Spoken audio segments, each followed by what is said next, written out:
अस्सलाम वालेकुम। मैं हूं मुजाहिद अली राई और आज हम डिस्कस करेंगे कि फ्लड के पोस्ट इफेक्ट्स क्या होंगे।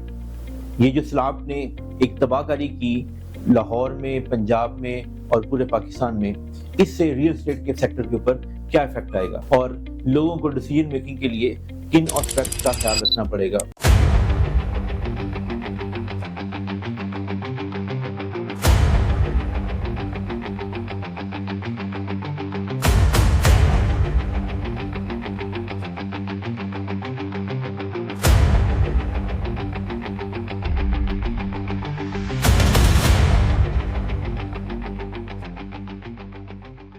अगर हम सिर्फ लाहौर की बात करें तो रूडा के ऊपर एक बहुत ज़्यादा कंसंट्रेशन चाहिए थी और एक हाई एक्सपेक्टेशन थी, एक हाइप थी कि रूडा जो है वो बहुत सेफ एंड सिक्योर डिपार्टमेंट है जो अच्छे तरीके से काम कर रहा है और जो उसके करीब में आबादियां हैं उनको ये अप्रूवल दे रहा है और उसके साथ उनको सेफ गार्ड कर रहा है फ्लडिंग से।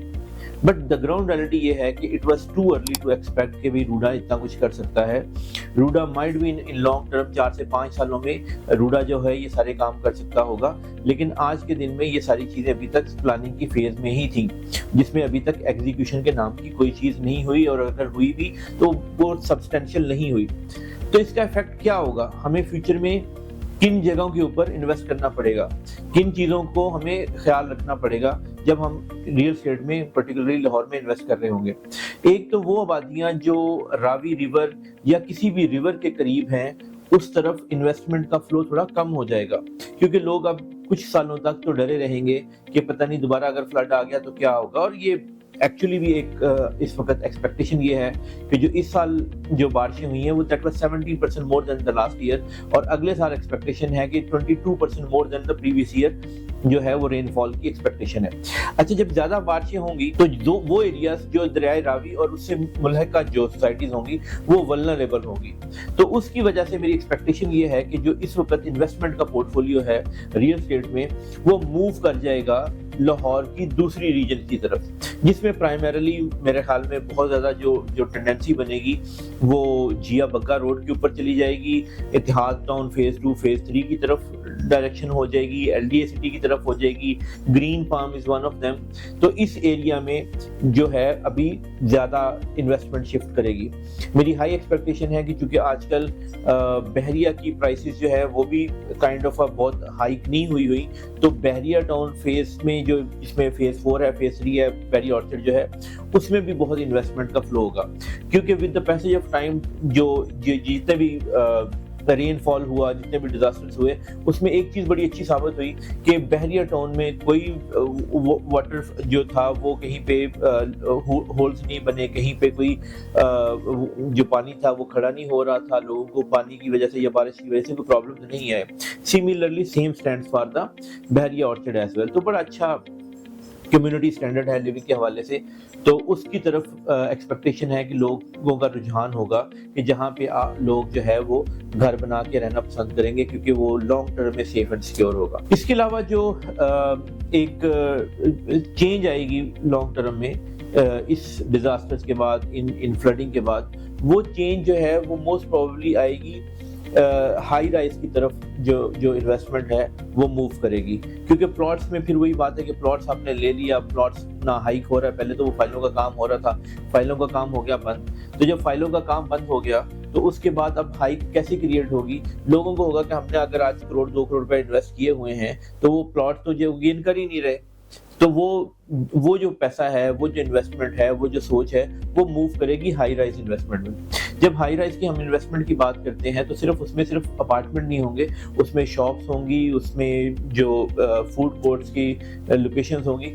तो वो एक शिफ्ट हम देख रहे हैं कि अगले साल में, इस साल के एंड में और अगले साल में बहुत ज़्यादा मूव करेगी from investing in plots to high rise. अब हाई राइज की अगर बात करें तो इस वक्त जो सबसे ज़्यादा रुझान है इस वक्त वो बहरिया टाउन में हाई राइज के ऊपर बहुत काम हो रहा है। डीएचए में सिलेक्टिव है, जो सीबीडी में है उसमें भी प्रॉस्पेक्ट्स हैं, लेकिन अभी बहुत सिलेक्टिव सा काम हो रहा है। गुलबर्ग में हो रहा है लेकिन उसकी प्राइस काफ़ी ज़्यादा है। Might be good projects but price affordability के पॉइंट ऑफ व्यू से बहुत ज़्यादा प्राइस है। जो एक नया ट्रेंड इस वक्त इमर्ज हो रहा है वो रायवन रोड के ऊपर काफ़ी ज़्यादा, पर्टिकुलरली अलकबीर टाउन के अंदर जो है वो डिफरेंट प्रोजेक्ट्स आ रहे हैं जो बड़े अफोर्डेबल हैं। 12,000 12,500 पर स्क्वायर फीट के ऊपर प्रोजेक्ट्स आ रहे हैं जिसमें 40-50 लाख रुपए में आप एक स्टूडियो अपार्टमेंट जो है वो ले सकते हैं। इंस्टॉलमेंट प्लान भी बड़ा अफोर्डेबल है। तो मैं एक्सपेक्ट ये कर रहा हूँ कि एक ट्रेंड जो है वो रायवन रोड के ऊपर शिफ्ट करेगा क्योंकि इसकी लोकेशन बहुत प्राइम है, opposite to the lake city. Lake city ने एक अच्छा अपना नाम बना लिया है और आप रिंग रोड से जैसे ही नीचे उतरेंगे 3 मिनट की ड्राइव के ऊपर तो आपको अलकबीर टाउन का डाउनटाउन का एरिया मिलेगा जिसके ऊपर हाई राइज प्रोजेक्ट्स आ रहे हैं, बड़ी अच्छी इम्यूनिटीज़ हैं और वो एक प्रोस्पेक्टिव इन्वेस्टमेंट की अपॉर्चुनिटीज़ हैं। तो ये था आज का एक एनालिसिस पोस्ट फ्लडिंग पे कि इसके रियल एस्टेट पे क्या इफेक्ट्स आएंगे, लोग इसके ऊपर क्या करेंगे। अब एक तनाज़र और है कि जब फर्दर लोग इन्वेस्टमेंट का देखेंगे तो इन्वेस्टमेंट में अब ये भी चीज़ें देखी जाएंगी कि जिस सोसाइटी में हम इन्वेस्ट करने जा रहे हैं उसका डेवलपर कौन है, डेवलपर की पहले जो सक्सेस स्टोरीज हैं वो क्या है, पास्ट में उन्होंने अपने जो रेजिडेंट हैं, अपने मेंबर्स हैं, उनके लिए क्या किया। सेकेंडली उस सोसाइटी है या जो डेवलपर है या जो प्रोजेक्ट है उसके पास अप्रूवल्स भी हैं या नहीं है। गॉड फॉरबिड जिस तरह सैलाब आ गया, पार्क व्यू का एक प्रॉब्लम आ गया, तो सबसे पहला क्वेश्चन ये यहाँ वहाँ से रेज हुआ कि क्या इनके पास अप्रूवल थी उन ब्लॉक्स की या नहीं थी। अब वो एक ब्लेम गेम है, वो रूडा वर्सेस पार्क, वो एक स्टोरी, लंबी स्टोरी है। तो अब लोग उसके ऊपर भी कंसर्न होंगे कि हम जहाँ भी इन्वेस्ट कर रहे हैं, जिस प्रोजेक्ट में इन्वेस्ट कर रहे हैं, क्या उनके पास प्रॉपर अप्रूवल्स हैं, डेवलपर का पास्ट रिकॉर्ड क्या है और फ्यूचर उसके क्या है, क्या अमेनिटीज और वो सिक्योरिटीज ऑफर करेंगे जिसकी वजह से लोग इंड्यूस होंगे कि हमने उसके ऊपर इन्वेस्ट करना है। तो ये जो चीज़ें हैं अगर ज़्यादा नहीं तो चंद सालों के लिए तो लोगों को याद रहेंगी कि ये फ्लडिंग हुई और उसमें से कौन कौन सी सोसाइटीज़ जो हैं वो हाईली इफेक्टेड हुई। थीम पार्क का नाम अगर देख लें तो अभी वो रूडा वाले भी कह रहे हैं ये हमने तो उनको वो ब्लैकलिस्ट किया हुआ था, एलडी उनको डिसोन कर रहा है, वो कह रहा है हमारी तरफ से ऐसी सोसाइटी थी नहीं वो। तो अल्टीमेटली पैसा जो है वो आपका मेरा आवाम का जो है वहाँ पे संक हो गया, पैसा डूब गया। लेकिन अल्टीमेटली अगर उसको पकड़ भी लेंगे क्या करेंगे, जो लोगों के घर डूब गए वो वापस तो नहीं आएंगे, लोगों का जो नुकसान हो गया वो तो पैसा वापस नहीं आएगा।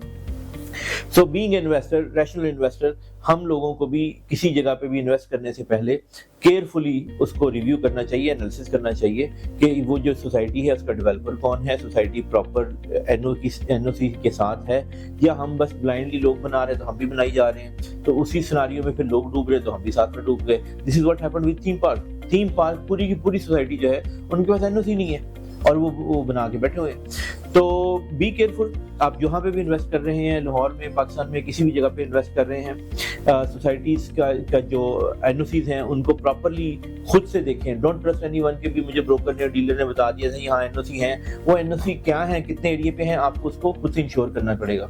Thank you very much. अगर आपकी कोई भी क्यूरीज है हम कान सेंटर की टीम से रब्ता करें, वो आपको हेल्प करेंगे। Thank you very much. Thanks for your time. Allah हाफिज़।